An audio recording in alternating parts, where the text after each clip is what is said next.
Well, good evening and welcome to the Friday Night Blitz post game here. Ray Halbrook from Live Stream STL Media.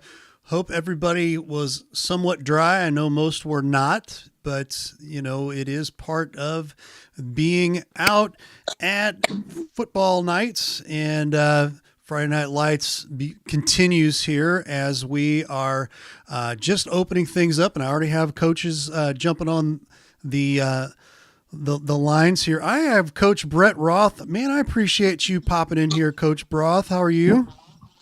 I'm good. How are you? Just wanted to get a quick update on how things went with you guys tonight. Yeah, we were able to get a win versus Grandview, 32-0.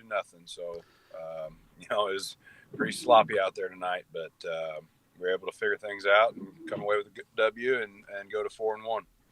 Well, there you go. I like it. And, we've just, haven't had a chance to cover you guys all that much, but you guys just continue to roll. And what are you guys drinking down there? That's what are you having for breakfast, lunch, and dinner? That's what I want to know, because whatever you're doing, it's causing excellence.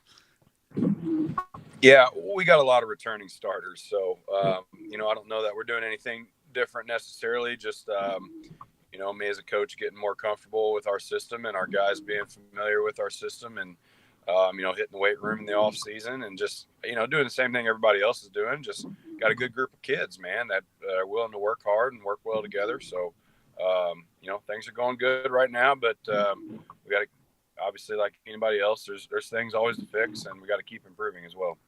Yeah, you guys are in a pretty interesting situation because I know when you came over here to the JCAA large schools, what it used to kind of be, and now you kind of made the flip. You're doing some games with some of the smaller schools, and that's been paying off right now. So I kind of see that being a thing that. Sometimes schools have got to make a little bit of adjustment, do something a little different here. But was that a difficult transition, to try to sell your kids or the school, or was that just this is what we should do? Yeah, the idea is we're just trying to win football games, and we were competitive at times in our other conference, but it just seemed like, we'd have a good year and we'd end it with 5 wins. It just wasn't really building what we were trying to do, and we're aware that we're playing smaller schools, and we're aware that that's not where we're going to be at the end of the year. We got to still compete in the district, and we got to go up against guys like North County and Festus and Hillsboro, and they've kind of been the top dogs in that district for a while. So, we understand we got to play better football in order to compete with those teams. At the same time, in order to build a program, everybody says winning is contagious. So, we're going to start here and just, keep handling business and keep, trying to beat the teams in front of us and take it game by game. And then, in our next cycle, we'll see how we want to do the schedule moving forward. Exactly. I've got you guys at 4-1, correct? Yeah, that's correct. 4-1. Who you guys got up next week? We got Jefferson. Yeah. Okay. So, tough opponent. We have not beat Jefferson since we've been in the conference. So it's one of those opponents that me as a head coach is really big one for us to prove that, we can fight for a conference championship. Yeah. Well, we appreciate the time. I know that, you guys deal with a lot of rain tonight. Yeah, it was pretty rough, man. There was no footing. I kind of underestimated it. We came out and tried to throw the ball a little bit and tried to run some jet sweeps and stuff, and guys were just slipping all over the place, and the ball was not. We couldn't make route cuts in our routes, and we ended up just running up the middle pretty much the whole game. Yeah. But we were able to hold on to the ball. Didn't have any turnovers tonight, and a sloppy, rainy game, which says a lot. So good job by the O-line, and Barrett Wheeler ran like an animal and I think he had 4 touchdowns tonight. So, nice. The run game was working. Obviously, the receivers didn't get much love tonight. Not that we didn't want to, but just wasn't able to happen. I agree. Well, you just got to keep doing what you're doing. And I mean, I think the buy-in right now, especially being able to make this adjustment and tweak a few things here and there is definitely paying off. We've seen this happen to other schools in the even in the conference, going to non-conference, changing things up, and usually that helps rebuild a program, and always a good thing there. So, Coach, we appreciate the time, and we'll catch up with you hopefully next week. Absolutely, thank you, Coach Brent Roth from the Perryville Pirates, and we appreciate him being on with us. And he's one of the guys that likes to stick around, but he just took off. No, I was just getting ready to say that, but I wanted to run through here real quick, and we'll get the finals as we speak. And I've got another coach jumping on here real quick. Coach Schmidt will be right with you in just a second here. Our finals right now, and I have that, and I will try to roll the ticker at the same time here. Festus defeating Hillsboro 14-7. Seckman beats Oakville 30-0. Eureka wins 14-10 over Kirkwood. Windsor 30, but DeSoto, oh, look at this, 52-30. DeSoto over Windsor. I'm going to have to get a good talking from Coach Schmidt on that one there. Cuba defeats Herculaneum 30-6. Grandview gets blanked 32-0 by Perryville. Bayless drops to Jefferson. That was last night. We covered that last night. 35-26. Great game, by the way. 35-0 St. Vincent over Hayti. Gateway 41, Crystal City nothing. St. Pius 23, St. James 6. Rockwood Summit 38, Fox 14, and oh my goodness, Parkway South 28, Northwest 27. We are going to bring in Coach Russ Schmidt here real quick here. Coach, my friend, how are you doing today? Good. Big night. Yeah, I'm sure. Let's talk about your big win here.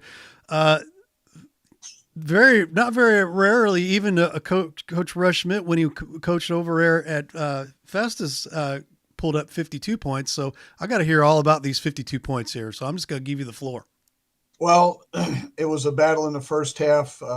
Windsor does what they do well. They run the ball. We knew going into the game, Coach Freeman would probably go for it on fourth down a lot. And I told our kids that if we could get a couple of fourth down stops on a short field, this had the potential. If we could score, we had our offensive success, that this game could get in the high scoring numbers. And that's exactly what happened tonight. They were 1 for 4 in the first half. Going for it on first down. We made some adjustments at halftime defensively and forced a couple of fourth down stops. And as a result, we had an opportunity to score in a short field. Excellent. I've talked to you all the time about the IQ. The IQ seems to be coming together now, Coach, huh? Well, we didn't have a good week last week, obviously, with our trip to Festus, and our kids were very mindful of that. And, I said the best thing to come out of that is that film gets shared out and people get a misrepresentation of what our kids look like. They took that personal, and we had our best week of preparation this week. And when you do that and you come in, you play a clean game like we did tonight, no turnovers, and turn things into positive, you're going to win a lot of football games. Take us through, some of these scoring plays here, because we had a lot. Yeah, go ahead. We spreaded the ball around a lot. Payson Casey had a touchdown reception.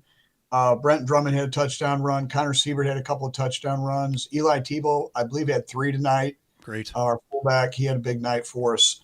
So the scoring was spread out, and I thought our kids played well. They did the things they had to do tonight to win a football game. Great. Everybody healthy?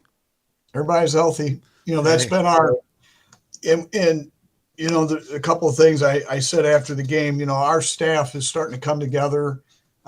We're 2 years into this, and we're really starting to learn from each other and build off of each other. But when you add Mike Sobel's a strength and conditioning coach, and we got a trainer now, what we do in the weight room now and what we're doing in the off season is help prepare us. I truly believe in what we're doing and keeping our kids healthy during a football season. We were not this healthy this time last year. We were struggling. And right now, our kids are healthy, and the little bumps and scrapes that they get, they let us know about it. So we're able to manage it. So I have Jeff Whitener on the line here real quick. He has a question for you, and I'm gonna give it to him because he had his hand up. He's Sure. the whole time I got a question for Coach Rush Schmidt. So take it away there, Jeff. Well, Coach, I appreciate you coming on tonight. Trying to monitor the game and monitor the scores as I did tonight and get those entered. I noticed first it was kind of a back and forth affair with the Owls, and I believe they were ahead. Correct me if I'm wrong. I believe they were ahead at halftime. I'm just 22-20. right. I'm just wondering what the process was and how you addressed your team at halftime, and what kind of adjustments you needed to make in order to come out like a house of fire, like you guys did the second half. Well, we explained we talked about all three phases of the game. Obviously, we talked about defense first. They were getting, we had some kids in spots that weren't making plays and things we practiced all week. And when you have the technology now where kids can go back and look at stuff on those iPads at halftime, that certainly helps. So they were able to see the stuff in real time and see the mistakes that they made. We made some adjustments. The big one was getting some fourth down stops. I mean, that's what it came down to. If we done that in the first half, I don't know that, things would have been the way they were, but nonetheless, you got to tip your hat to your opponent. They did a great job tonight, doing what we like. It was a fast football game. Two teams running the football. It's been a while since we had a Rush Schmidt Lee Freeman matchup. So yeah, we talked about that before the game, like old times. But it's like he knows my habits, I know his habits, and you just work from there. And that was that's the fun part about this game when you've been at it so long. So, but special team wise, we came out. We did get an onside kick. The kids just were flying around. We made adjustments, and offensively in the kicking game, special teams wise, and then the only disappointment is we left 10 points on the board tonight. We had 4 2-point conversions that failed and 2 extra points that failed. So that's 10 points that we left on the field tonight that didn't get up on the scoreboard. Coach, sure, I'll real take quick. it back over to Ray. Yeah. Well, my question was who you guys got next week? We go down to Fredericktown. And they're kind of a shifty team there because you catch them at the right time. They're you can really take a major advantage, or if you underestimate Fredericktown, they come back and nip you. So you got. I don't believe we underestimate anybody, Ray, on our schedule. By no means. And watching them on film today, we've. We don't get an opportunity to catch our breath on our schedule. We play Fredericktown, then we roll into the Hillsborough contest, and then we go play Potosi, and then we end this regular season with Herky. So each and every week, our kids understand they're being challenged. We have to stay healthy, and we got to play 48 minutes of clean football in order for my bunch to have success on Friday night. There you go. Well, we appreciate the time, and good luck to you next week. Thank you. Coach Rush Schmidt. Appreciate you guys. Coach Rush Schmidt there jumping over with us, and we appreciate him being with us. And we got Brian Kaplinger just popped on here real quick. B-Cap, man, did you get a game or what over there? A big win again for Eureka. Eureka, they pull off the last-minute score and defeat Kirkwood. So take us through that particular game there, B-Cap.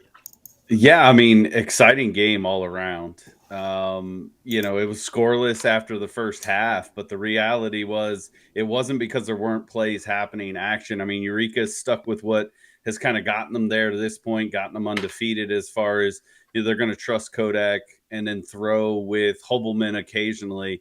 But give a lot of credit to both defenses. They really stood strong, kind of were weighing each other out in that first half. And then Kirkwood kind of struck first with the field goal, and it was like that just lit a fire under Eureka, and they came right down Ringy with a big reception to get them inside the 15-yard line, and then followed it up a few plays later to score. And then I think, the shocking part was really, for me, was just the testament of the secondary for Eureka. I thought coming into this game that was probably the weakest part of their defense. We know their defensive line is stout. We know their linebackers are really good, but the coverage they had, and I don't know if it was just a lot of video prep in practice, all of that stuff, but they really kept Nesledge off his game a little bit, and maybe he wasn't as sharp as he's been in previous games. He did miss a couple passes that would have resulted in some big plays for Kirkwood, but outside of that, I mean, it's all you could ask for in a game. I mean, Eureka scores with a little over a minute to go in the game to take the lead. And then Kirkwood just marches down the field, gets to about the 30, has 2 shots at the end zone to potentially get the walk-off. But it's that D line of Eureka that comes in and gets the big sack to kind of close out the game. And Cap, if I was watching and listening correctly, was that Trevor Kodak on defense that made the big sack at the end of the game of Nesledge to seal it? I believe it was. They had as many people in as they could. They pushed their DBs, of course, all back and really just had a fast line because for the most part of the game, Nesledge was able to have a lot of time, a lot of space, a lot of credit to their offensive line of really just creating opportunity for him to throw the ball. Like I said, he would even admit this for Nesledge, it probably wasn't his best game by any means, but that goes out to that secondary. And there were some timely sacks. So again, give Eureka a lot of credit to stay undefeated on the season. Great game plan from Coach Sumner and the coaching staff there at Eureka. This one could have gotten away from them early, but they just stuck with it. And that true fight that Eureka has, you saw it come through. And, they're not sitting at possibly number 2, in the area in the rankings for no reason. It's games like this that they really prove it. Well, as you exited the stadium, did you notice that the nearby CVS or Walgreens, was there a long line to go in and buy bandages and ice after that one? Because there were some heavy-duty big boy hits being leveled in that game, my friend. Oh, yes, there were. I mean, and again, you've got 2 programs. I mean, what Coach Jeremy Macklin's doing at Kirkwood over there is something special. I know he hasn't been there super long. He's really starting to find his groove and rhythm there, and that's going to be a team that's going to be a force for the rest of the season. Like, they're not going to go away just because they lost to Eureka. They're going to battle all year, and I think with the arm of Nesledge plus that quad of receivers that they have, I can't even say trio. There's 4 of them, I think, that have 140 plus yards on the season for Kirkwood. And so I'm telling you, they're going to be a threat. And as they get a little bit more comfortable, a little bit more solid, teams better watch out. But I'm telling you right now, Eureka's building something special. As long as they don't knock themselves out of the picture here, they could set themselves up for a deep run this year. Absolutely. I agree 100% there, my friend. And it's an old adage, that defense wins championships, and you can have a high-flying offense. Do you feel that the Kirkwood offense was hampered by the weather at all tonight? I thought it was going to be because of the rain. But really, it only rained for maybe the first couple minutes, and then it was done. I mean, it was just a beautiful skyline. There was no rain. The field was in great condition. I was even trying to pay attention to see if players were slipping. Didn't really see any of that. And so, maybe the game plan was coming in because they knew the weather was going to be wet and nasty. At least that was the forecast, that I think they may have just planned a little bit more running and maybe didn't focus in on some of their pass game that they have in previous. Because like I said, for Nesledge, he just didn't appear to be as sharp as he's been. And maybe it's the big win from last week. I mean, anytime you put up 65 points on an opponent, maybe, you party a little bit too much. Not that he didn't work this week at practice, but sometimes you just you get in that mindset of, oh, this is just natural for us. And we're just going to come out here and we're going to put up another, 50 plus points. But you run into that staunch defense of Eureka, and that is proving really to be the difference.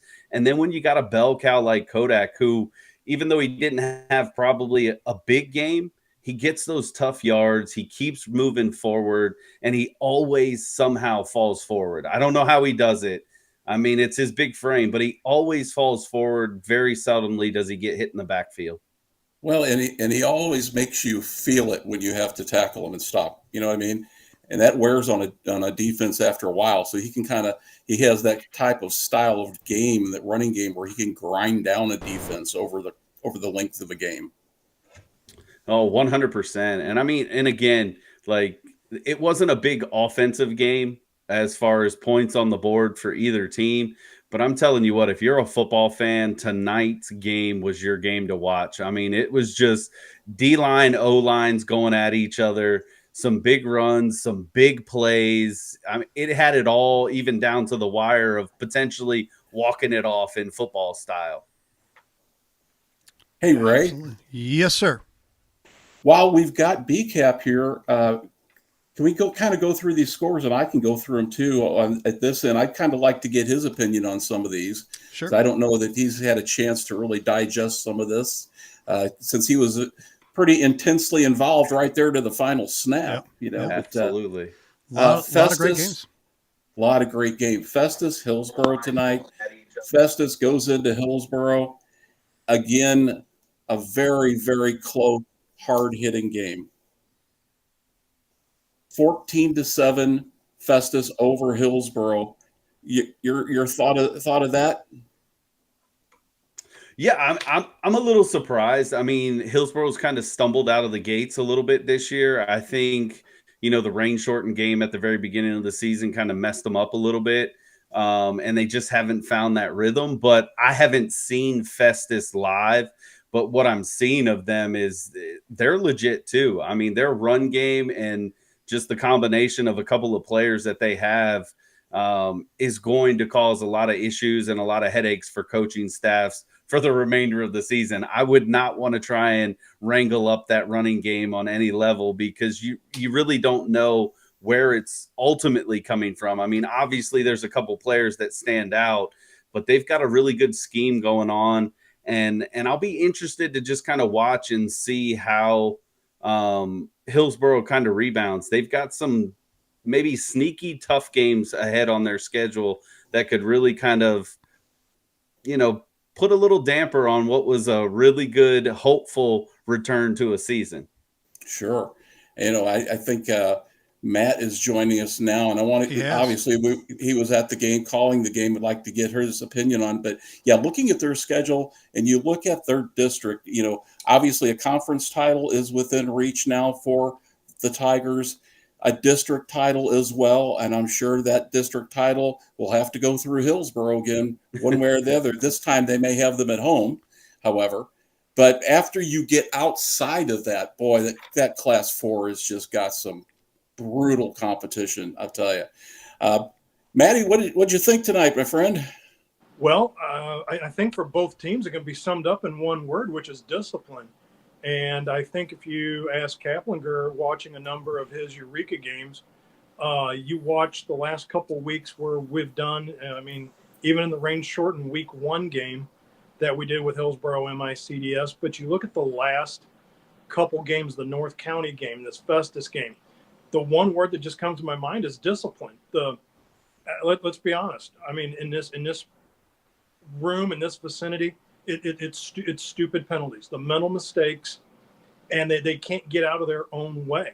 Now, Festus, they were able to give, some breaks, back to Hillsborough as well too. I mean, and early on there was like unsportsmanlike conduct penalties, but on Hillsborough's side, it's just discipline all the way up and down.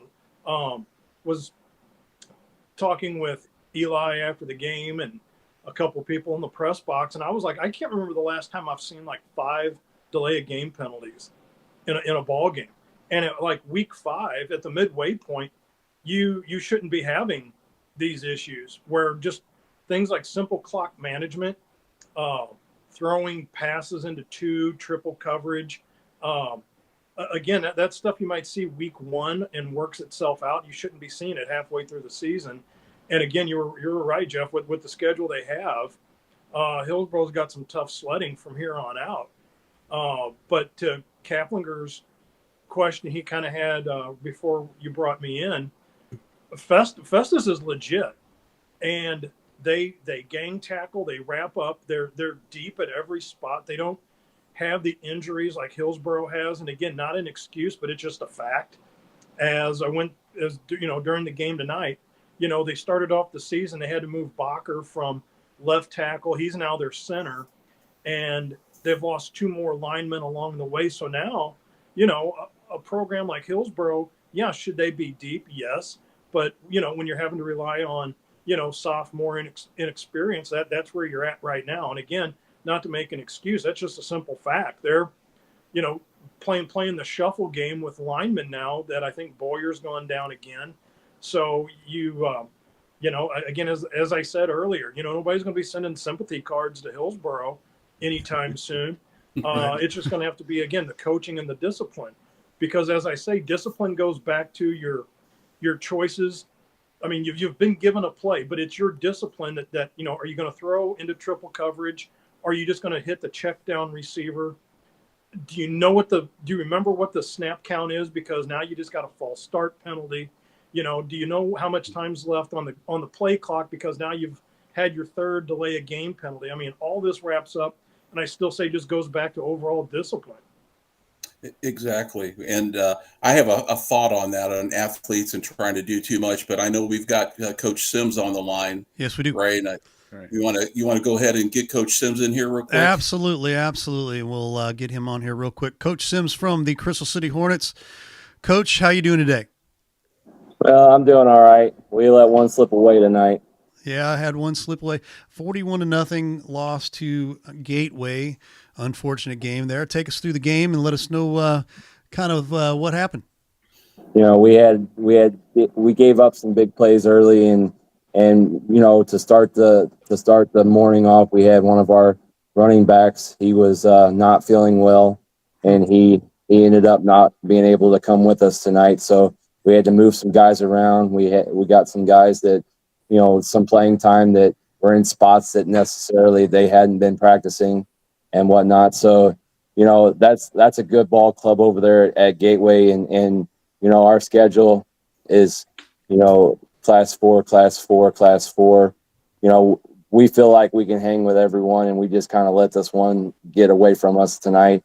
But, we had, like I said, we had some guys banged up, and we got some guys in that don't necessarily get some playing time. But, each week I come and I say that I couldn't be more proud of our guys, even though the score doesn't reflect it. But our guys are fighters, and they, we've talked about it each week. How are we going to manage our schedule and teams coming in, and what kind of message can we send?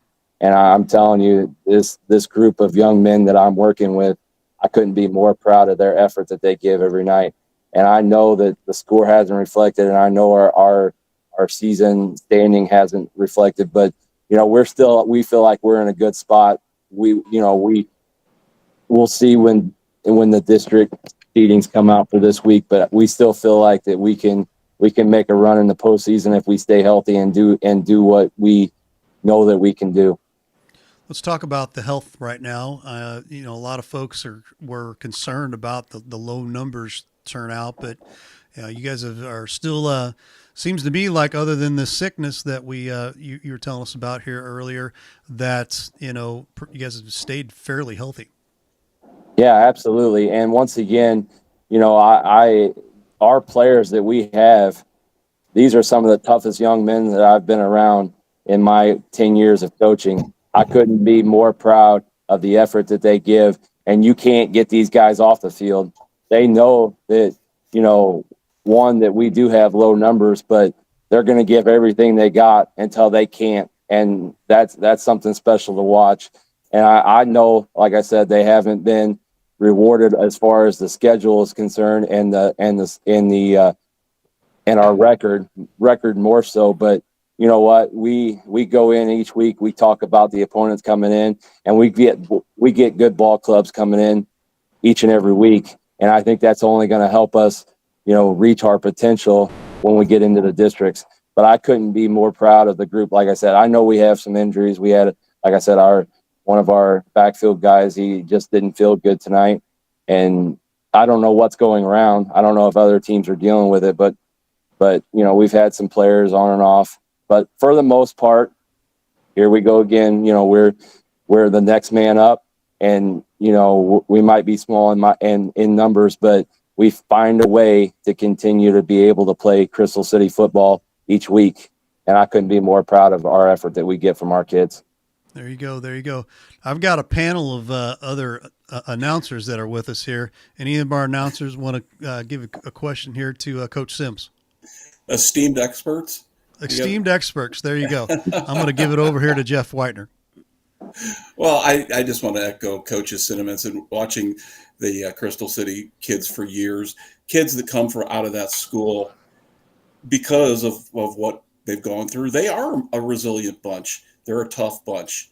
And you don't see that when kids come out of other schools. And, you know, they know what they're up against every single week, and they accept that challenge. And those attributes, those qualities will really take them far in life. And I think that is something pretty special. How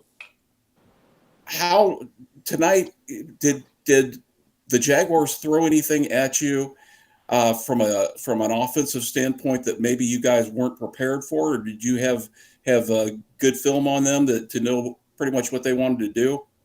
Yeah, no, that's a great question, and you know, I felt like at the beginning of the week when we talk about it, we go through film. I think we put together a good plan.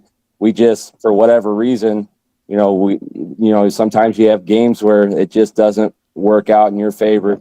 And they had some big plays. And like I said, that's a good ball club over there. And what they do is it was just unmatched by us tonight. And we felt like we had a good game plan. And we, you know, like I said, we had a starter go down that's not feeling well. And that kind of changed some things. And we had to put some players in some different positions throughout the game.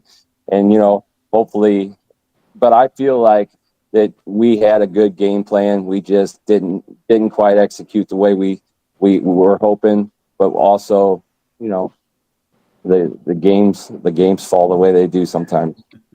Absolutely. I got a question. Well, actually, I got a statement for Coach while we got a quick second. Coach Sims' character is what I want to relay to you. Thank you, Coach, for calling in. I have worked a number of post-game shows, and I can tell you right now, it is so easy to call in and pat everybody on the back and a little swat on the tush to, you know, give congrats to everybody. But the number of times you've called in to talk about a tough Crystal City loss takes a lot of character. And I just want you to know I appreciate that, Coach. And I know everybody else here at Livestream STL does as well. I appreciate that. And like I said, I appreciate the coverage you guys are giving us in this show. Excellent. We're just bored on a Friday night, you know. That's just how we do. Hopefully I'll call in with some better news in the coming weeks. Well, we're hoping so. So we appreciate the time, and good luck to you for next week as well. Thank you for your coverage. Coach. All right, Coach Adam Sims here from the Crystal City Hornets, and bring back my panel of esteemed colleagues here. And as we're coaches again, please call in.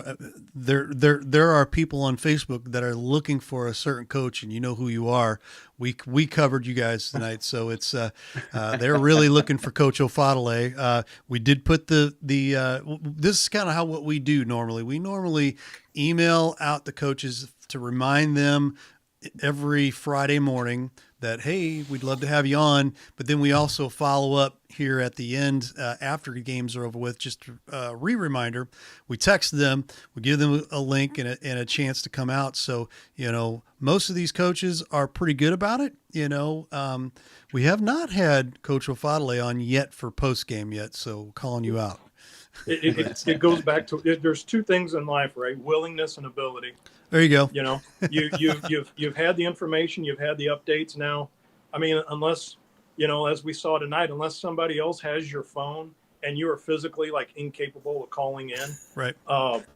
You know, I guess, you know, that 1 in a million time it could happen, but I find it odd that it would happen 5 weeks in a row. So there's that. And he might be busy painting their helmets for the next game. That's true. That's true. Yeah. Oh, and hey, by the way, Festus came out with some brand new helmets this past That's week. what I'm saying. The golden Bengals is what we were calling them. Man, Okay. man. So what might be happening there is they might be in the lab, kind of stripping all those down Right. already and getting ready for next week. So What do we got to never put know. on them this week? I like it. This is what happens, and just to let Brian and let you know, Ray, and Matt knows because we work the trenches together for a long time on these after Friday night. You start getting a little slap happy at this point in night, right, Matt? You do. Nothing wrong with that. But Jeff, I mean, you can piggyback on that as well too. I mean, you get your butt spanked 56-6 or something like that. It's easy to call in to talk about everything. Right. But those coaches that will call in, whether it's win or lose, that to me takes a special kind of person to be able to do that, because it is so hard to talk about a loss, to try to find the words of positivity about a negative situation. And again, you're getting Coach Sims, a first-year coach. This isn't like this is his 15th year at a program, and you're able, this is like old hack for him. This is first year out of the box for Coach Sims, and to call in like he does, I tip my hat to him. Yeah, and I think his players in the community pick up on that. They pick up that, hey, we've got a man of character here leading us, regardless of what happens on the scoreboard. And I think that's a plus for the community. And as far as coaches calling in, we hope that we'll gain some traction over time here. Obviously, I think that also importantly, hopefully that everyone will start getting their stats in. And Matt, I don't know, you are good. Matt's very good with these phrases that he comes up with for certain situations. So Matt, my phrase for the season now is no stats, no spotlight. I think that's the way it has to go. And, I mean, again, gentlemen, it goes back to two things: willingness and ability. You have the ability, as most coaches do. Like, there will be coaches tonight that will have their stats posted and are available at our various outlets. Come Monday morning when we look to tape our show, and you still, or maybe all you've decided to do, and you know who you are as well too, just decide to post your defensive tackles and punt returns and not list any offensive stats. I mean, I had to watch and take my own notes of the Festus game last week to come up with the stats I did for Camden Yates. Now, as I will tell most people, I got better things to do on my own free time. But you know what? For us to be effective and to cover, I mean, I could say last week Camden Yates had a great game. That's fine. But I'm watching the tape, and he had 4 carries for 126 yards. Who else is going to tell you that? Right. Matt, do you really have better things to do? No, I don't. I knew it was coming. I don't. Oh my goodness. Well, but again, because like tonight, I just, as soon as I walked in and flipped on the TV, I caught the scroll there on the bottom before I joined in, and I saw the DeSoto score.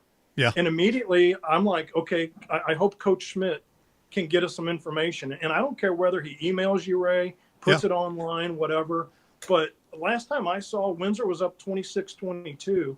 Right. And I see DeSoto hangs up a 56 spot on Freeman's Owls. And I'm like, stop the presses. Right. And you know what? And I'm not saying by any stretch that like DeSoto's, a pushover. They're having some, what do you call it? Like identity issues right now that they're trying to work through to get, back to that relevancy here in the area. And I got to tell you right now that opened my eyes up really big. And I would like to see who had what kind of night for the Dragons, because, you look at the Jefferson game against Bayless on Thursday. Would like to see some more numbers outside of what I found for Bayless, because, I mean, this was just a slugfest in total yards. But I think if we want to shine some light on the kids in the area, get us some numbers from, that DeSoto game. Would like to see that. We need some numbers from Jefferson, Grandview. They took a punch to the chin tonight. Northwest, the 1-point loss. Gosh darn it, When you look at Kaplinger up there, and the 14-10 game against Kirkwood. Now, by the way, I'm not going to hurt myself patting my back on the shoulder, but I did call the Eureka winning that game. I was It reading may that not too. have been like the score that we had to provide, but I've seen enough of Cap's work up there with the Wildcats that they're a force to be reckoned with. 100%. You know, it's interesting, guys, as we try to get this segment of what we do up and running, get it some traction for it. You know, something that we haven't done in the past, that we're doing something new this year. It will take a while probably to gain some traction, like everything else.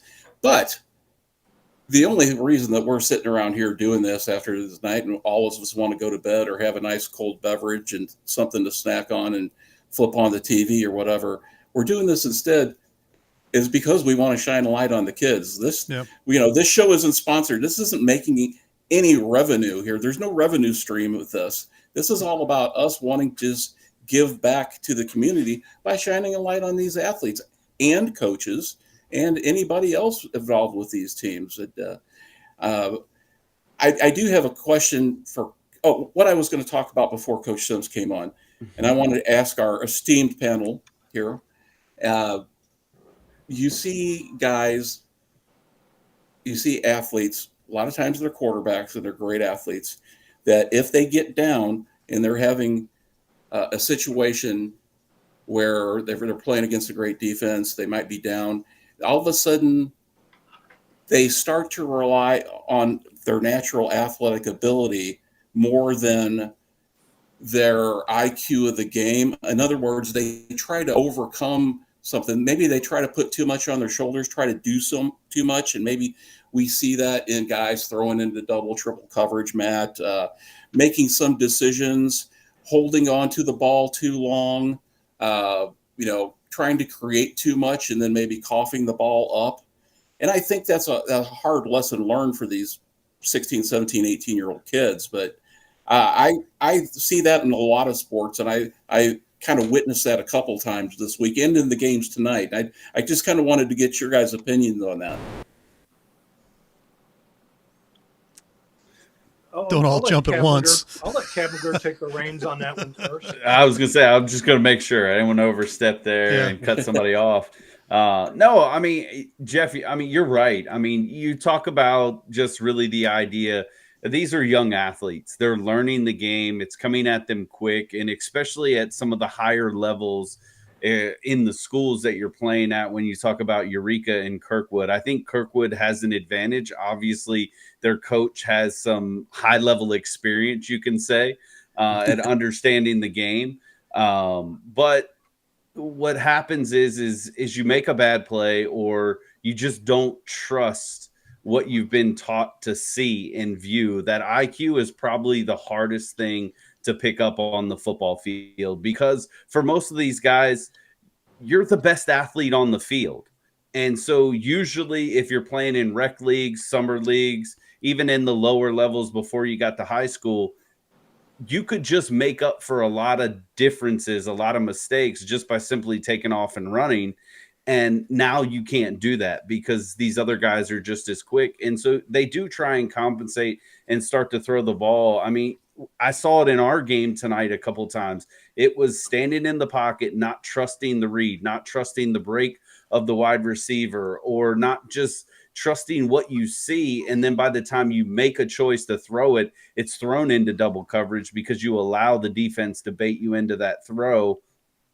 Or even at the end of the game there for Kirkwood, just holding the ball. And I know you've got to make a play, but at the end of it, I mean, you can't take a sack there. You got to get the ball in the air and at least give your receivers an opportunity to catch it. You got to at least throw it up towards the end zone, right? Yeah. Well, Jeff, Caps, okay. I appreciate Jeff throwing out even the quarterback position, because to me, I think kind of it's like a dual pronged answer, to where I think if you're at a program where you can just focus on being the quarterback, you don't have to turn around and flip on the other side of the ball to either be a linebacker, a free safety, something where, you might take a bonehead penalty on defense, and then you have to turn around and go on offense. And now you're manning the ship on the offense, and you're not quite as clear where you should be. Where if I was like a Holbelman or something like that, where all I did was be on the quarterback side of the ledger, I can turn more of my focus onto, understanding how to make those reads to where, maybe getting through that progression won't be as difficult the second time. But it's one thing to like watch your film on that, being the quarterback, and then, oh, now I got to watch film on what I'm doing is maybe as like a strong safety on the defense, and there's like a read I missed, but it's because I still had on my mind, like either like an INT, or I had a guy open in the flat and I just, airmailed one.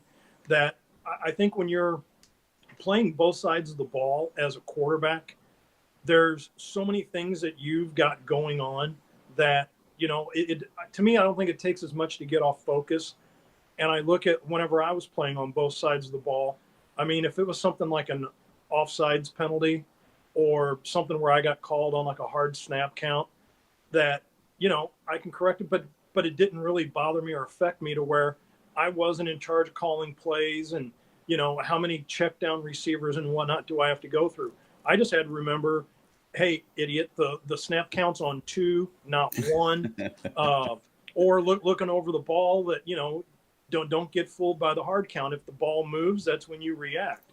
But I think Jeff setting it up, like using the quarterback position, I think if you're at a larger school and being like the QB is all you do, I think some of those mistakes are easier for you to work through than they are at a lot of these other classes to where your quarterback is doing 2,500 other things other than just quarterbacking, if that truly is that's the one thing he's good at. That's a great point, Matt. Great point. And we do have a coach on right now. We do have Scott Gurley. He must have been listening to us, but we're gonna grab Coach here real quick. And Coach Scott Gurley, how are you, sir? Not too bad. Not too bad. Had a close one. Yeah, take us through the game a little bit here. Well, we ended up on a little short side of it, 28-27. We had a lot of plays kind of left on the field. Kids made a lot of big plays, which is really good, of course, and just ended up, really about one play short of stealing a win from Parkway South in their homecoming. So proud of the kids for the way they played, effort, and all of that focus. Really good. We just ended up, like I said, about one play short. Back and forth quite a bit, but they scored one late in the game to take the win, and we just couldn't quite get it down the field. Excellent. Well, what was weather an issue for you guys at all? I mean, it rained a little bit at the beginning of the game. It was an early start. We started at 6 tonight, and it was spitting a little rain, but it wasn't too sloppy. I think turf fields kind of help with some of that nowadays. Mm-hmm. So yeah. Excellent. Well, we're always constantly seeing just leaps and bounds growth for the Northwest Lions. You got a couple of wins there. You've gotten a couple of bumps along the road here, but what do you take right now from the season? And, what are you taking right now as far as hey, we can bank on this, or this is something that I can drive home to the guys? I mean, we've really preached and worked on the past couple of weeks, just ourselves and effort and execution, making sure we're focused on the task at hand, making sure we're taking care of ourselves and our teammates. And then as we had a pretty good night of offense tonight. We racked up over 400 yards. We had a similar night last week, even though it was a little bit different situation with a comeback deal. So our offense has been coming along, I think, getting a little bit better at times. Defensively, the kids have been playing hard, and that's kind of the expectation. I know everywhere, but we know our kids, they got to play their tails off. And as we get older, more mature, more experienced, I think we're going to get better in those situations all year. Absolutely. Health okay? Health doing okay? We're banged up. Okay. We have about 10 guys out with different types of injuries. One, maybe two of them are probably season enders, but we've just got a lot of kids banged up. But it really, I mean, the cliche is next man up. Man, it's been like, it's been fitting guys sometimes in roles they're not to, and sometimes positions, just to try to get the best out of the team on the field as we can every week. Yeah.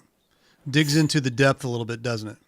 Oh, yeah. And no doubt about that, but we like I said, we tell the kids we're not making excuses. It's just let's get back to work, and that's what we're looking forward to do on Monday is get back to work and start getting ready for Fox next week.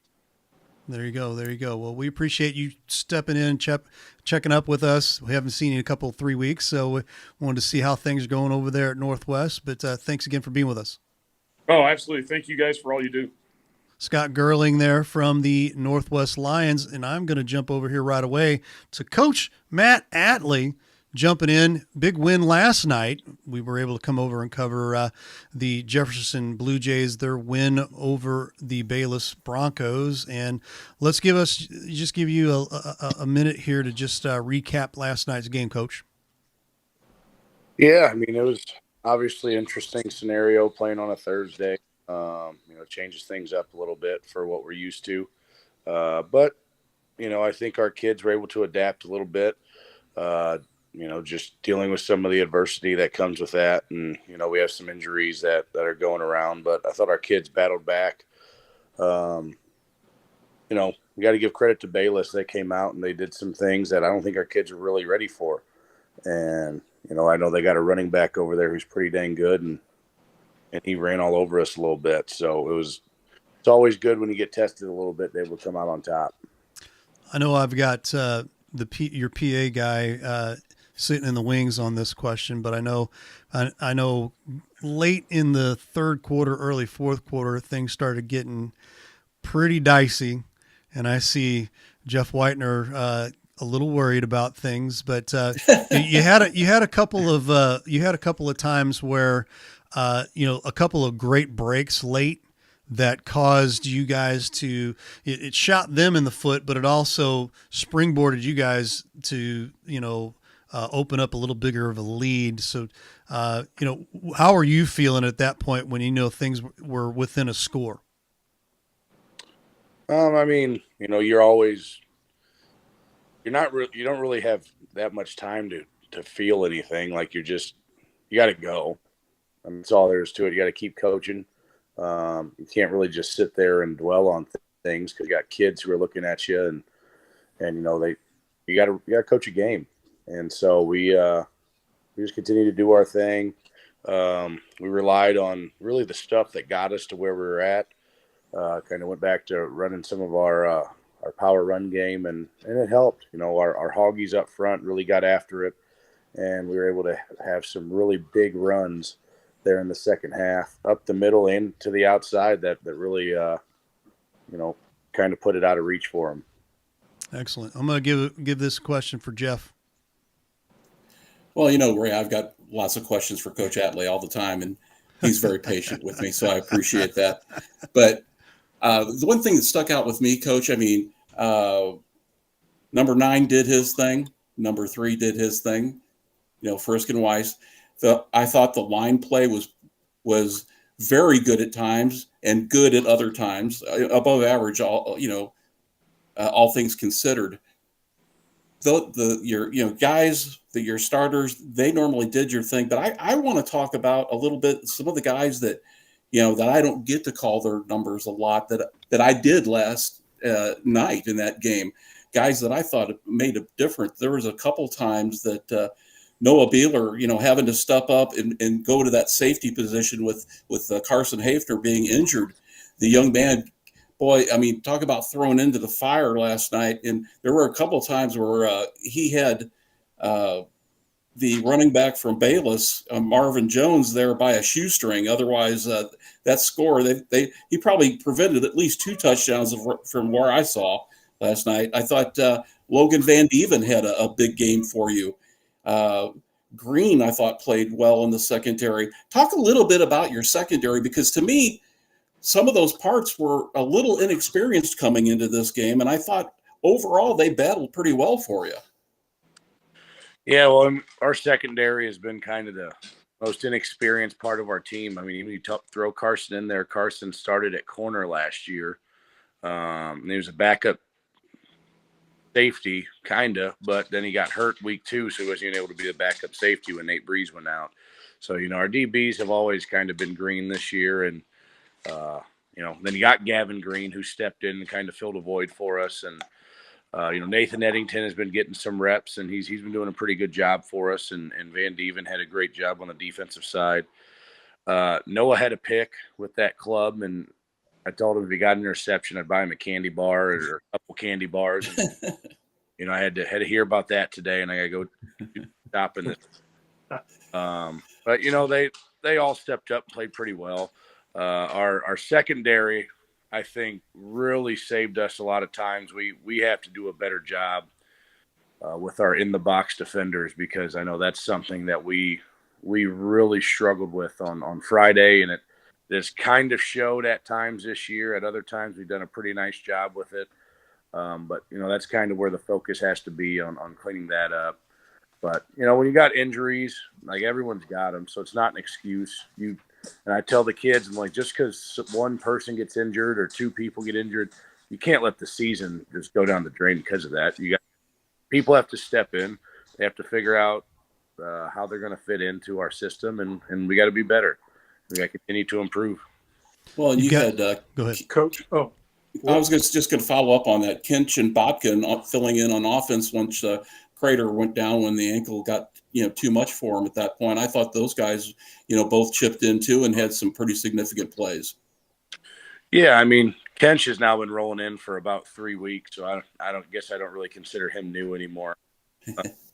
And Botkin, we know he's able to do it. He's kind of like Weiss. He's a bit undersized, but he's dynamic with the ball in his hands.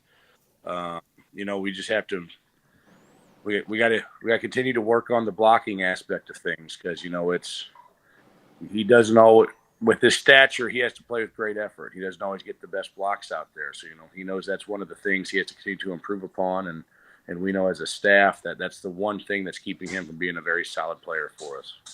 Matt Bates, you got a question? Yeah, just real quick, Coach. I know your time is valuable, so I'm going to try to get you 2 quick questions here in a short amount of time. The Thursday evening game, was that easier to prepare for as opposed to one of the Saturday afternoon games? Because to me, just as a player, the Saturday afternoon games seem to throw more of a wrench in my routine as opposed to a game that I knew was going to be at night, even though it's a day early. And I know we've hit the midway point here in week 5. Did 3 touchdowns for 217 yards that were racked up against by Bayless. Did that give you any sort of pause as well? Oh, I mean, anytime someone's getting 217 yards and 3 touchdowns, it's going to, it's going to worry you a bit.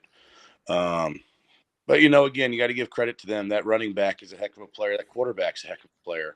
And I know he kind of went out, so I hope everything ends up being all right with him. But, as far as the day of the game, easier, no. I would rather it be a Saturday game because you get an extra day of prep. But, I mean, either way, we could say messed with things, but that's just an excuse at the end of the day. So, I mean, bottom line is we had a full 4 days to prepare, and we just didn't. We probably could have did it better. I could have did it better as the head coach of organizing it. And, we're going to learn from our mistakes. So if we have a scenario like that again, we'll do it better. There you Thank go. you, Coach. Yeah. Well, we appreciate the time, and I know we're going to try to wrap things up. It's 11 o'clock here, so almost. So, but thanks for popping in. And you guys got Perryville next week. Going to have your hands full with that one there, and I know we'll probably be in touch on that. Sounds good. Appreciate it, guys. All right, Coach Matt Atlee there. We appreciate you being on. And let's go back here to my guys here. As we wrap things up, you guys have gotten a chance to take a look at some of these scores. We were looking for Coach O'Fadale, have not been able to connect with him, unfortunately. I know he's probably celebrating snapping a 14-year losing streak to the Hillsboro Hawks. So, it was 2010 the last time that they beat Hillsboro. So big win for the Festus Tigers today. So we'll give the shout out there. Let's do the shout outs. I just gave my shout out there to the Festus Tigers there. Matt, who's your shout out as far as the scores? It's got to be the DeSoto Dragons. Yep. I mean, hands down. Again, I thought they would hang with Windsor. I thought this was a game, when you look at it, just 2 teams on paper, black and white. How's this going to go? Thought the Dragons would be able to, to hold serve to a point. Was not expecting the end result like I saw tonight. But I was going to say hey, Caps, great job up there tonight by the Eureka Wildcats, taking on Kirkwood and, defeating them 14-10. I mean, whatever the score was, a victory for the Wildcats, and that was just as impressive. Cap. Yeah, I'd say my shout out has to go to Ringy on Wildcats. I mean, he's kind of like that unsung hero for them, does a little bit of everything, from kicking the extra points to playing tight end to returning punts, returning kicks. I mean, some of that dirty work. And really, he was that spark. That was that big 60-yard reception that really got the scoring going for the Wildcats tonight. And I think as a game overall, and not so much just this game, but I'm keeping my eye on Seckman. They are turning in some really good scores, playing some really good football right now. So I'm definitely kind of keeping my eye to see, who's gonna start to give them a little bit of a challenge. Jeffrey. Well, gentlemen, this week, week 5, we started to separate the wheat from the chaff a little more this week, and saw teams really rising to the occasion. And yeah, I mean, my shout out has to go to Coach Afadale and the Tigers. As big as the win was for Eureka going into Kirkwood, I was more on the fence about Festus going to Hillsborough, even though I picked Festus. And that game, proved to me it had everything that I thought it was going to be. Both those games lived up to the expectations. Tremendous games. And I thought, all you guys did a great job. All the broadcast crews did a great job tonight. People really don't have any idea how much work behind the scenes, whether it's Ray or anybody, the guys, what Matt, you touched on a little bit, the time spent researching and watching film and trying so that we can bring this product to you. And I'm not sitting here trying to toot my own horn or toot our horn as live stream and STL, but it's just, you guys did a great job tonight. So Appreciate it. Well, that is our show tonight here, the Friday Night Blitz post game. And don't forget, we will have things rolling again here Monday night, 6 o'clock. Well, you know what? We may end up moving that to Tuesday for the actual play because we have Monday night softball, I believe. But upon further review, we'll have that probably Tuesday sometime. So look for that there. We'll have that particular time lined out here by Sunday. So if you haven't done so, follow us over on Facebook, YouTube, Twitter, all the socials, and all of our schedules come out basically on Facebook. So if you haven't done that on Facebook, do so. Jeffrey's about to go to sleep. And if you haven't checked out our website, livestreamstl.tv, and our Roku channel, download the Roku app, Livestream STL. For Ray Halbrook, for Jeff Whitener, for Brian Kaplinger, for Matthew Bates, yours truly. All of us here at Livestream STL. Thanks again for watching Friday Night Blitz post game. We'll see you next week.